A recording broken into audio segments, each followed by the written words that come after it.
क्या? अच्छा, देखिए ये आपका हील है, ठीक। ये क्या है? हील है। ये आपका ग्राउंड है, ठीक। इधर आपका ओशन हो गया। ये क्या है? वाटर टेबल इधर है, ठीक है। ये ओशन है, ओ है, OCEAN, ये नहीं होता जी, ओशन है।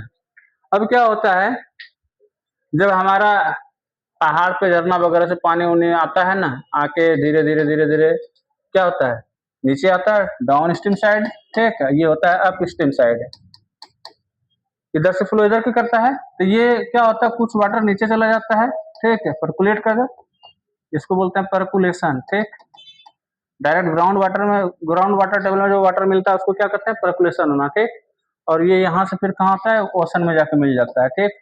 ओशियन में मिलने के बाद जो हमारा सन है, यहाँ पे सन से क्या होता है, हीट एनर्जी लेके ये वाटर इवोपोरेट हो जाता है। क्या होता है, ये वाटर इवोपोरेशन के कारण इवोपोरेट हो जाता है, और ये धीरे धीरे क्या होता है, वाष्प बन के, ठीक, स्टीम बन के किधर को जाती है, ऊपर चली जाती है। ऊपर में जाके ये क्लाउड्स के रूप में हो जाते हैं। किसके रूप में हो जाते हैं? क्लाउड्स के रूप में हो जाता है। ये क्लाउड्स जो है,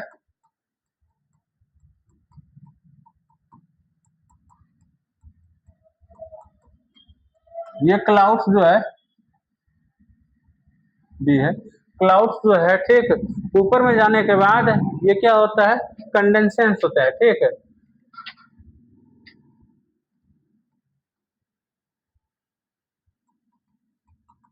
कंडेंसेशन मतलब संघनित होना, ये संघनित होते हैं, और उसके बाद पुनः ये हमारा क्या होता है, वाटर ड्रॉपलेट में कन्वर्ट हो जाता है। किसमें कन्वर्ट हो जाता है?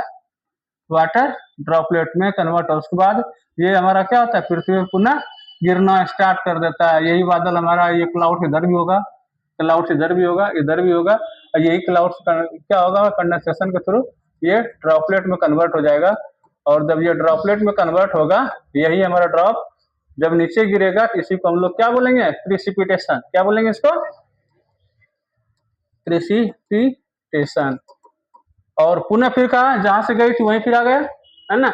और ये साइकिल क्या होगा, बार बार चलते रहेगा। इसी को हम लोग बोलते हैं हाइड्रोलॉजिकल साइकिल। तो क्या हुआ था, जहां से स्टार्ट करना वहां से स्टार्ट करो। कि ओशन से हमारा सनलाइट क्या करता है, उस ओशन वाटर को क्या करता है, हीट कर देता है। हीट होने से वो क्या होता है, स्टीम में कन्वर्ट होता है। स्टीम में कन्वर्ट होने के बाद क्या होता है, इवोरेट कर देता है, ठीक। इवोरेट करने के बाद वो क्लाउड्स में चेंज होता है।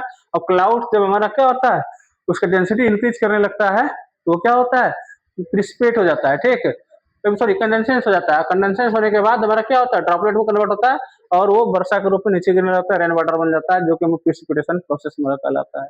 और कुछ वाटर हमारा क्या होता है, परकुलेट कर जाता है। कुछ वाटर क्या होता है, अगर कोई वाटर ग्राउंड वाटर टेबल में ऐसे परपेंडिकुलर रूप से जाके मिले, ठीक, इसी को हम लोग बोलते हैं प्रिसिपिटेशन, PATI1, प्रिसिपिटेशन, ठीक। और फिर ये हमारा क्या होगा, किसी ऐसे माध्यम से यहाँ के मिल जाता है, ठीक।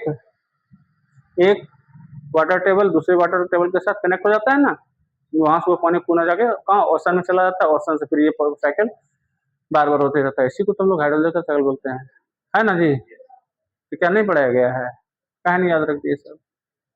चलिए हम लोग आज सीमेंट के बारे में बात करेंगे। इसको बंद कर दो।